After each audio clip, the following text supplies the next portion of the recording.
এটা আমার Phonolive studio concert ভাইয়া hotels music club powered by Eden Bay. এবারের অতিথি আমি হৃদয় খান আসছি 12 ফেব্রুয়ারি। কথা হবে, গান হবে, আড্ডা হবে।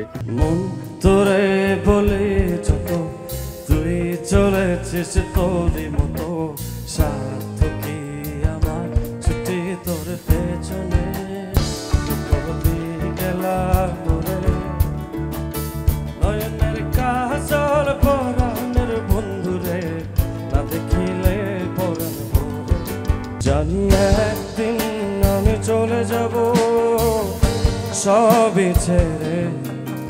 কাউনাইন সৌরভের প্রযোজনায় মিউজিক ক্লাব দেখবেন বুধবার রাত 11টা 25 মিনিটে।